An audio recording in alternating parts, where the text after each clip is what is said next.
am excited for today's book. It is beloved by many, also hated by many, probably particularly moms. First, before I tell you what we're gonna do, please hit the like. Please hit the subscribe. That would help me so much. That would help me so much. That would help me so much. Really appreciate it. I love all you mockingbirds. Pour in some more drink. Pour in some more drink. Today we are gonna do the famous The Giving Tree by Shel Silverstein. Now, I love me some Shel Silverstein, but you gotta admit, he's got some weird stuff. I love Where the Sidewalk Ends, but he did kill off unicorns. He had that big friend that ate things. I don't remember. And then the sidewalk, like, I was always afraid the sidewalk was gonna end somewhere. Like, I was gonna keep walking and the sidewalk was gonna fall out underneath me. And I was like, guess I found where the sidewalk ends. I loved this book when I was a kid, but actually thinking about it, I just reread it. I haven't read it in a long time, and rereading it, I guess, like, what is the appeal of this book? Because, like, the first part is, like, very kiddish, yes. He's playing with a tree, and he's a kid, and he's in the woods, and it's all fun and games. And then, like, he grows up and becomes a sad old man. Spoiler. But, like, what's the appeal for kids? I don't want to read about old men. What's the appeal for adults? I don't want to read about old men. So what's the appeal? I don't know. But let's get into it. I do love the drawing. Very simple. I do like not simple, but I also like simple. It's sweet. So there was this tree just hanging out. And she loved a little boy. And the tree and the boy, they hug. They love each other. And he would gather her leaves and play around. He would climb, he would swing, eat the apples, and he would sleep in her shade. So I'm going to pause right here because everything seems happy. They loved each other. It was fantastic. The tree was happy, the boy was happy, and it was cute. So it's funny because my mom and my sister, what books that they don't like, and they both said they hated The Giving Tree. And they were both like, you know, the tree gave and gave and gave everything of herself or himself. We don't know. We don't know if the tree is a female.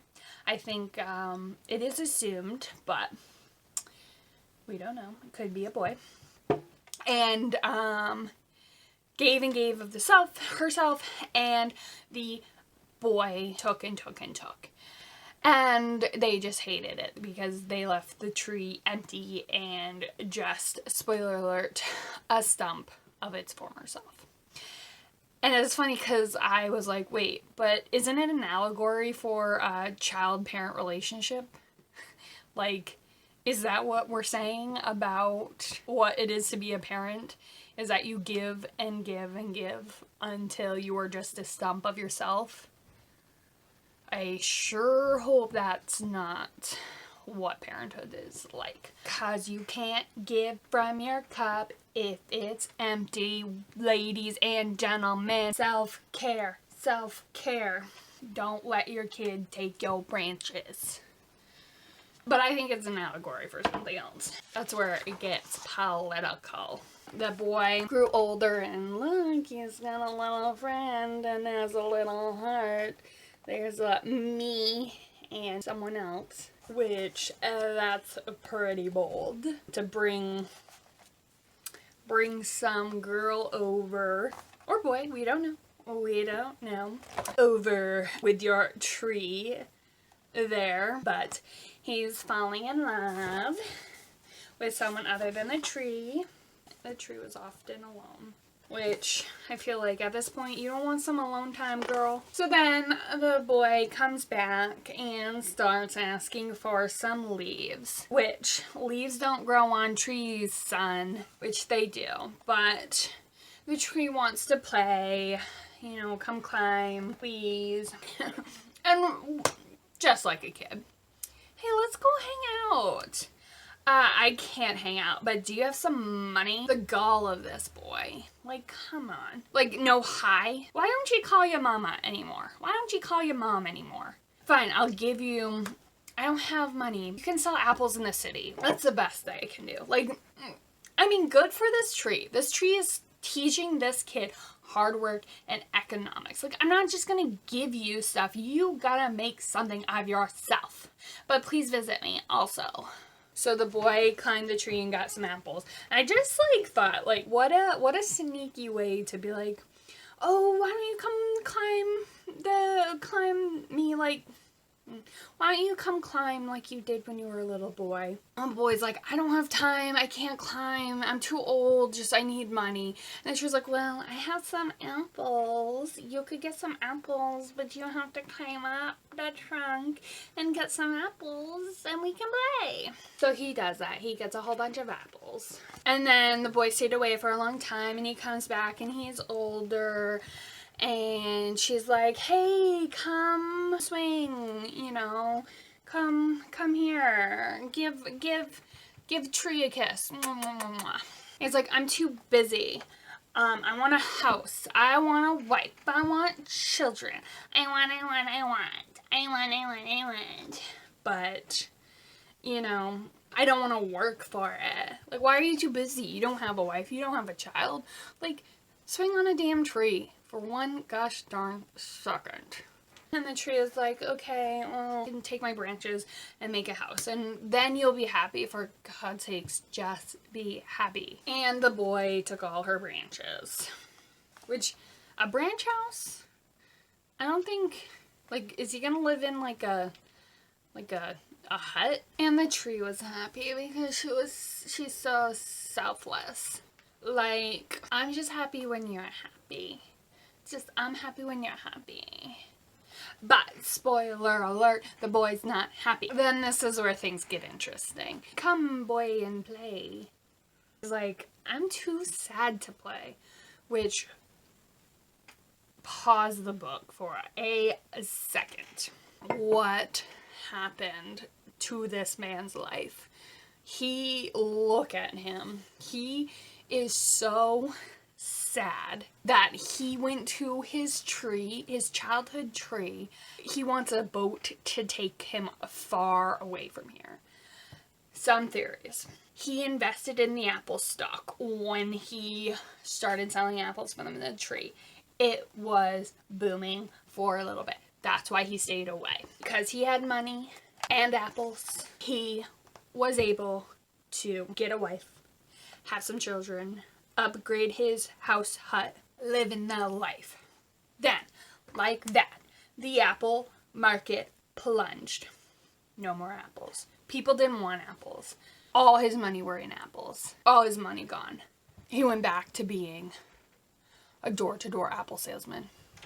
So he started selling apples door to door. But no one's buying their apples from a door-to-door salesman anymore. It's the big apple companies. So he lost everything.